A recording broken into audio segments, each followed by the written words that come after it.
Hey guys, welcome to the channel. I know I'm going to catch some flack for this one in the insulation industry because spray foam is hands down the best insulation that you could possibly get because of its air sealing qualities. The truth is, spray foam is the best product for the things that it is the best for. It is the best product for certain applications, just like other products are the best product for their application. What I'm going to show you in this video is essentially the poor man's spray foam project. How do you get air sealing properties out of just a small amount of spray foam? And what kind of equipment do you need to use in order to accomplish that on a budget? All of the products that I use in this video are a caulking gun, which is maybe a $25 item, and some cheap caulking, and then a canister style spray foam. I would not attempt what I'm doing with a can of great stuff that you shake and hold upside down. I just wouldn't do it. Spend the $25 to $55 on the applicator for spray foam and fire foam, and maybe another $50 or $100 on spray foam, and you will be set up to do all of your air sealing. And if your contractor is just putting in, or if you're just putting in regular batt insulation or rock wool or even cellulose blown in insulation in your walls, you can still take advantage of many of the properties of spray foam just using it in a very specific manner. That's what we're going to do. Let's get into it. These cans of quad foam or something like them that go on a spray foam gun that you can get at most of your box stores. I'll also share a link to the spray foam in the description. Is, in my opinion, your best bang for your buck. I believe that a can of spray foam does about 900 lineal feet of bead at a 1/4 inch. So that'd be the equivalent of, I don't know, I think that they say it's like 12 cans of, or 12 tubes of caulking. So it's good to know that it can go that far, but a lot of times people use it in ways that is not that helpful. I'm going to show you the most helpful things you can do with spray foam. This bottle is fire blocking foam, which I have to do anywhere where there's a penetration from walls, and I'll show you some of the things that I do with it to prep a space. Some insulators are going to say you don't need to do it, but it is a very cost-effective way to air seal. Think of it as air sealing, not necessarily as like the primary insulation, because you can have an R20 wall, but if you have a bunch of gaps in it, it's not going to perform like an R20 wall. It's going to perform at half of that. So air sealing is super important. This particular can is kind of a professional insulator brand. I don't even know if you can get this online, but I will. If I can find some online, I'll share a link to it. So the fire foam is also available at box stores, and it's going to be applied anywhere where there's a penetration. Now, you don't have to do this, I don't think, by code, but I don't see any reason not to. So here's a penetration. Wires going through a wall. I don't believe that you have to do this for code, but the thing about this is that would be an application for fire foam, and it isn't going to hurt anything to make this cavity of a wall into its own sealed package. So you're going to go along. In order to do that, you're just going to foam the gaps in each of those. Now, I'm going to do that all the way around the cavity. Now, not every one of them actually needs this kind of foam, but the problem with being on the inside of the package is you don't know which one of these studs has a chipboard joint behind it.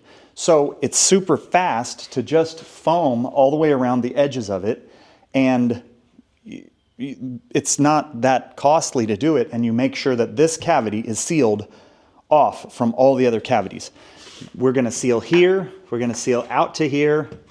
And we're just going to go a little bit overboard, to be honest, and seal this cavity from this cavity. And the less air that moves through this wall or through this wall, the better. So we're going to do a little bit of extra work, probably by most people's standards, but it's just not going to take that long. Something else that I noticed while I was setting this video up is there's still a lot of shavings and dust around the bottom edge of this. So I'm going to need to blow all of this out because the foam is going to get on that dust and it's not going to adhere to both surfaces.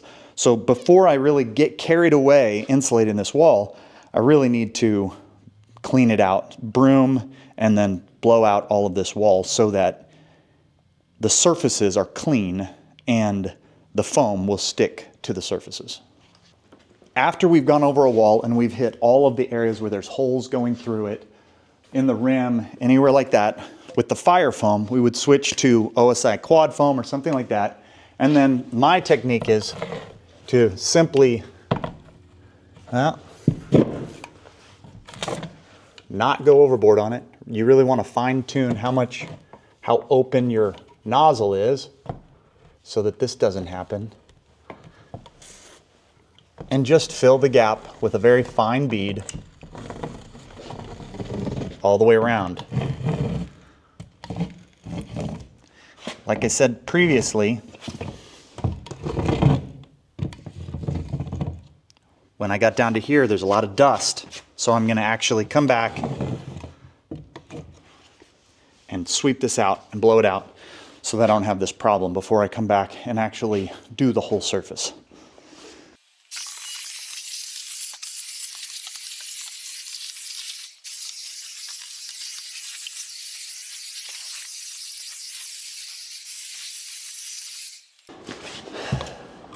So going back at it with the fire foam, we're just going to seal any gap.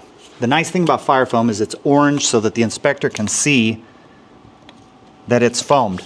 The downside of fire foam is it's not as flexible, it's a little more brittle. So if you need to move something around, it tends to crack it. And you don't necessarily want to use it on all of these joints because you're not looking for fire blocking as much as just an air seal. And you want your foam to be a little bit more flexible, which is what the foam for windows is.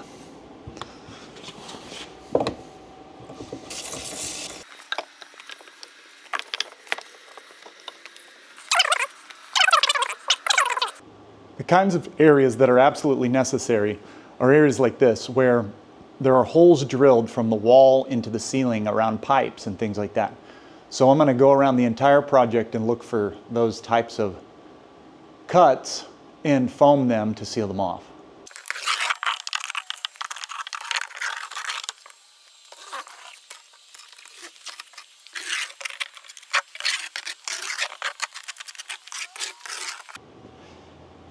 Okay, so I'm maybe 3 to 5 minutes into this and I've got this whole wall done, and I just did everything that I could reach, and then I'll follow up and I'll grab a ladder and I'll do the top, do around the header, and I'll bring you in and show you how big of a bead you need. It's very small.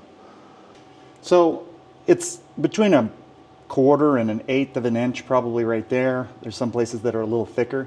You're not using hardly any material, and all you're doing is saying, if any air wants to come through here into this cavity, I'm stopping it there. For windows, we're going to take the same tactic here. We're going to fill in any gaps and cracks here. We're going to go along here and fill in this cavity between the window and the framing. And the house wrap has been actually kind of flopping back and forth. We're going to try to actually foam on both sides of that house wrap so that we can create a little bit of a gasket there. We're going to go along the bottom and all the windows will be done. Now, we want to use window and door foam on these, because what can happen if you use the expanding foam like the fire foam is, you can actually, that foam might, in some cases, put pressure on that window and it will change the gap here, which you want to be fairly consistent, and you don't want any outside pressure forcing that window in because it will not operate very well.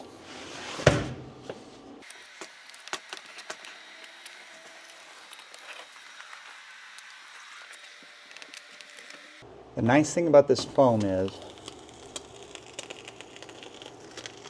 you can always just cut it off if it's a little bit out of line.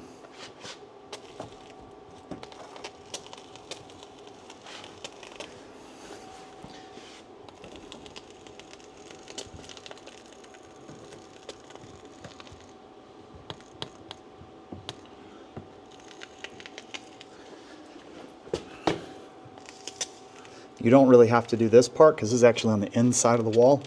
But again, you're like, think of everything as like creating a little chamber. Every spot that you can insulate and you can seal is a potential air moving from side to side or end to end that just won't happen.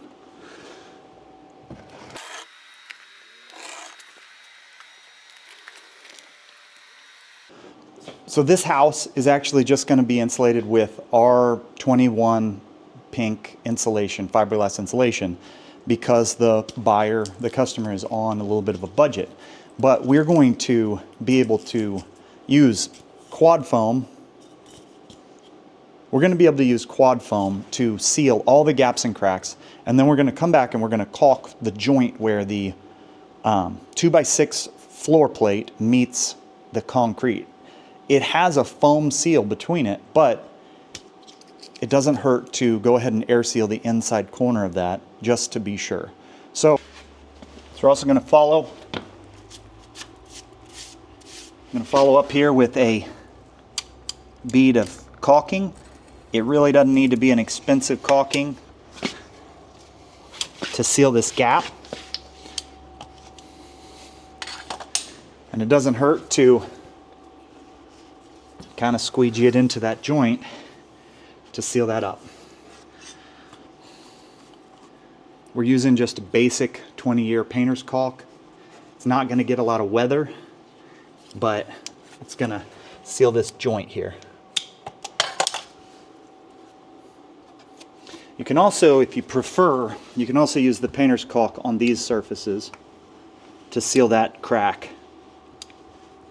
But the nice thing about the foam is it's pretty soft, and you can use a hard roller to flatten this down. Or if you hit it at the exact right time, you can just use your finger to flatten that down. So I prefer the foam over the caulking. Situation where the fire foam is actually the right product, and if you have access, you can do it from the top and from the bottom.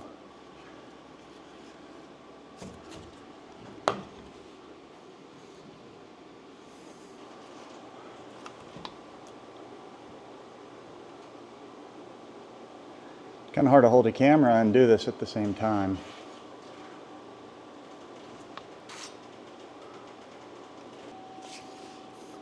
I just want to show you one more little technique. Turn your foam gun completely off whenever you're going to store it, and don't take the can off of it because you don't want anything to dry in this gun or in the connection point between the gun and the foam. And the other thing is, play around with how much to open the valve, because you can control it to where just a tiny bit comes out. You can let a whole bunch come out, and your foam is going to go a lot farther if you control the amount that comes out in the valve, and then when you pull the trigger, it only opens that much. So I've seen a lot of people run these guns and they're just running them full bore and they're spraying foam everywhere and they're wasting it. And this isn't you're not trying to insulate your whole cavity. You're just trying to fire block, or you're trying to insulate just that little gap that's been created where two different materials come together, chipboard and framing. So there's a couple different kinds of guns that you can get. One is this gun that has a little rib around the edge. So this type of gun in this section is going to work what best. I'm doing is I'm this type trying of gun to is make going sure to work that I'm dragging the tip of this thing sprayed like foam you would nozzles, drag a because they pin snap along into a these piece of little paper. ribs. The problem with If- this is when it's in a corner, this little rib tends to kind of stick. So if I'm, for my money, for door and window guns, I have to clean it off so you can see it. For doors and windows and just using the applicator with no accessory attached, this style is better. It's smoother, gets in the corner without snagging or hanging up on anything.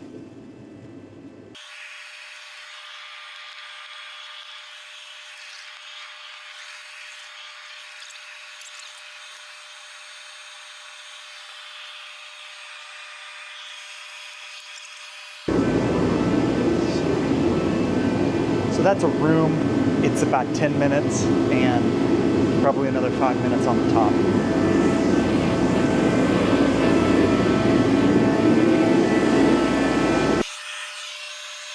One of the other techniques that you have to really focus on is making sure that the speed that you move at is appropriate for the amount of foam that you have allowed to come out by controlling the nozzle.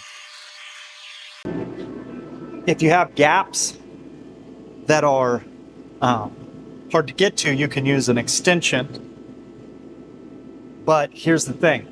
As soon as you stop using this extension, it's all going to dry up in this tube. So once you stick one of these on, you really need to go find all of your gaps that you can't reach and spray them at that time. Otherwise, you waste this tube or you have to clean it out over. One thing that I don't really like about using those extensions is that it recompresses the foam and then it grows a lot more over a short period of time after you stop spraying it. I'm about a third done with this entire house, and I've only used basically one can of this material. This isn't a very big house. It's only 900 square feet. It's a little condominium. But still, that's very, your material is gonna go a really long way using it like this. So your spray foam can be really expensive, or honestly, using it this way just to seal gaps and cracks and window holes, it really does not have to be all that expensive to get the maximum benefit out of the spray foam material. Now, if you're a spray foam guy, of course, you want to sell people, you know, a multi-$1,000 spray foam job, and there's a place for that. But my finding is that once somebody invests $25,000-$30,000 into a spray foam rig, or 150 or 200 into a truck and all of that, they want to spray foam, and they don't always care if what they're gonna spray is the best application for the, you know, total surface spray foam type of thing. Whereas if you're trying to do something on a budget, you're going to actually care. If you're going to try to do something on a budget, you're going to actually care if you're using the product the right way.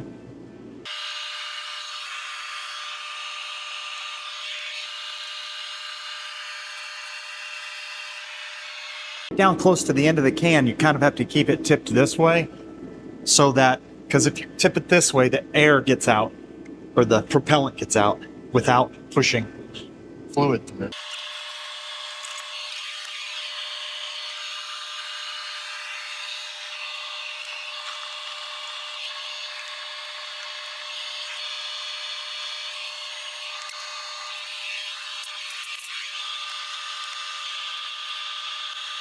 So we're at an end of a can. We're at the end of one can. So you're going to shake your next can. I think that it says 30. I think it says 30 or 40 times. I'll get to that in a second. And then when you take the old can off, you want to turn off your gun. There's going to be a little bit in this. There's going to be just a little bit of foam that's expanding. And regardless of what brand, best case scenario, or best practice, I think, is to just spray a tiny bit of the cleaner in that hole, so that when you put your next can on, you're not pushing any expanded, dried up foam into it. Now, when you put a new can on, it's got a lot more pressure, so you don't have to open the valve nearly as much.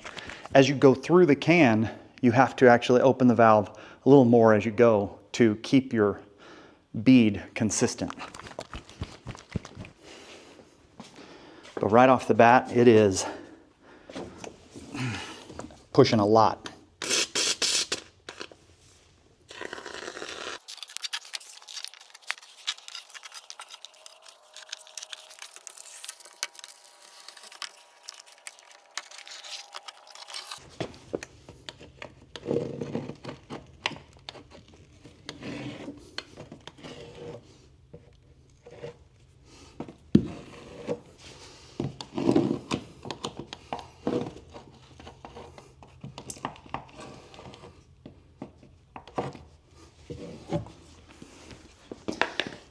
It may not seem like this is a place you need caulking or foam, but the reality is that this under here is connected directly to here, just like this is. So if you seal everything else up and you have an air gap here, you stand a chance of getting some air movement through that wall.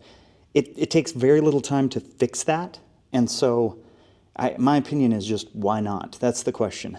If you don't like the idea, great, but why not? Why not just add the extra little bit of foam?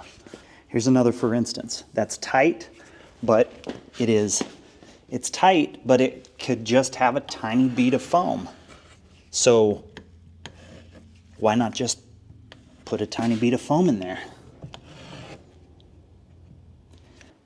I think you get the idea, so I'm not gonna just keep videoing all of the ladder moving and moving the foam gun around. That's the idea. Every gap, every crack in that wall that's going to be sealed out to where you can never get to it again, put a tiny bead of this foam, and I think that we're into it for less than $100 of supplies to air seal all of these gaps and cracks with this style of material. So you could pay someone $10,000 to do full-on spray foam in your whole house, or you could get your insulation package for probably half of that amount of money and get them to do this, or go do this yourself and actually air seal your house, which is a significant amount of energy savings just having your place air sealed. So while you're building, while you're trying to figure out, could I make my house that I live in now more efficient, just get some of this. Go find some gaps and cracks and start filling them. Hey, if you watched this far, you might be like me, you might be a little into the nitty-gritty of how to get the highest performance out of your project that you can for the least amount of money.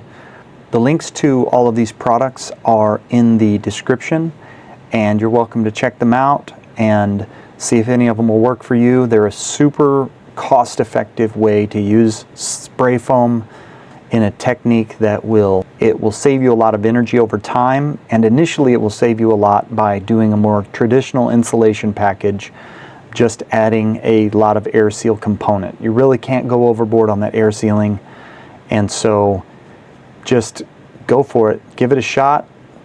Let me know what you think in the comments. If you don't like this idea, then you're welcome to say that too, and I'll catch you on the next one.